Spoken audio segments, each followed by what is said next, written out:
ក្រោយសង្គ្រាមជាមួយថៃខ្មែរកាលខែកក្កដាឆ្នាំ2025នៅជាយដែននៃខេត្តព្រះវិហារនិងឧត្តរមានជ័យដូចយើងគ្រប់គ្នាបានដឹងហើយថាទីហ៊ានថៃបានស្លាប់រាប់ពាន់នាក់ហើយក៏បានคล้ายទៅជាខ្មោចតៃហោង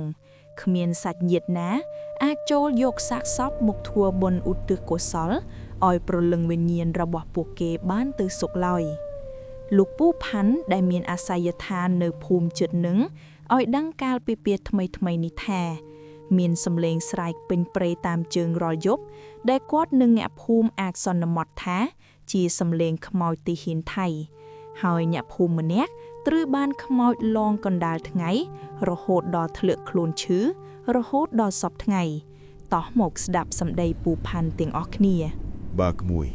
វាជារឿងពិតដែលយើងគ្រប់គ្នាដឹងថាខ្មោចទាហានថៃច្រើនណាស់បានស្លាប់ហើយคล้ายទៅជាខ្មោចតែហោងហើយតាំងពីបុរាណកាលមកខ្មែរយើងតែងដំណាលតគ្នាថាបើខ្មោចស្លាប់ក្នុងព្រៃគឺមានពួកអមនុស្សមកសន្ធិដ្ឋិតហើយក៏คล้ายទៅជាព្រលឹងមួយដែលកាយសាហាវឬយើងហៅថាខ្មោចតែហោងនឹងឯងរាល់ថ្ងៃពូផ្ទាល់នឹងអ្នកភូមិឮសំឡេងសម្រែកយំផងសម្រែកច្រៀងផងល្វើយសឹងតែរាល់ថ្ងៃនៅក្មួយហើយមិនត្រឹមតែប៉ុណ្ណោះទេមានថ្ងៃមួយចេណាងនៅចុងភូមិគាត់ត្រូវបានខ្មោចលងកណ្ដាលថ្ងៃរហូតដល់ធ្លាក់ខ្លួនឈឺនៅក្មួយតោះចាំពូប្រាប់ដំណើររឿងដំបូងឡើយនាងណាងហ្នឹងវាទៅទិញបន្លែនៅភូមិមួយទៀតដោយជិះម៉ូតូម្នាក់ឯងក៏បានជួបទាហានម្នាក់មានសភាពស្គមស្កាំងមើលទៅដូចឃ្លានបាយណាស់ហើយមុខស្លោកបានកាក់ម៉ូតូនាងណាងនឹងឲ្យឈប់ហើយសួរថាមីងតើមីងទៅណាសំឡេងខ្សោះហើយនាងក៏បានឆ្លើយថាខ្ញុំទៅទិញបន្លែតើមានការអីតាមពិតទៅនាងណាងគិតថាទាហាននឹងជាទាហានខ្មែរការពារព្រំដែនហើយដើរវង្វេងផ្លូវ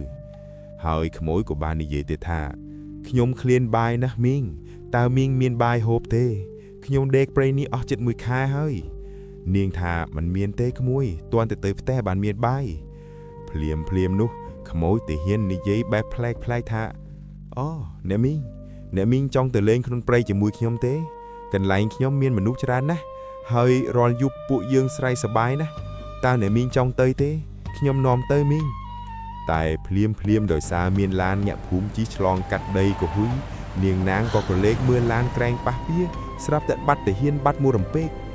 ហើយនាងណាងក៏មិនចាប់អារម្មណ៍ក៏ជិះម៉ូតូទៅទិញបន្លែហើយត្រឡប់មកផ្ទះធម្មតាហើយក៏ប្រាប់រឿងនេះដល់ប្តីហើយប្តីក៏ប្រាប់ថាទាហាននឹងមានតែខ្មោចទេក៏ធ្វើឲ្យនាងផិតភ័យក៏ឈឺទៅខ្មោចទាំងអស់នេះសាហាវណាស់ក្មួយក្រោយស្ដាប់ដំណើររឿងនេះហើយតើបងប្អូនកំពុងតែស្ដាប់នឹងយល់យ៉ាងណាដែរហើយមានបំណងទៅភ្លក់រសជាតិដេកព្រៃស្ដាប់ខ្មោចទាហានថៃច្រៀងដែរឬទេគ្រាន់តែនិយាយលេងទេតែរឿងនេះជាពិតមែនញ៉ាក់នៅជាយដែនបានដឹងជាក់ស្ដែង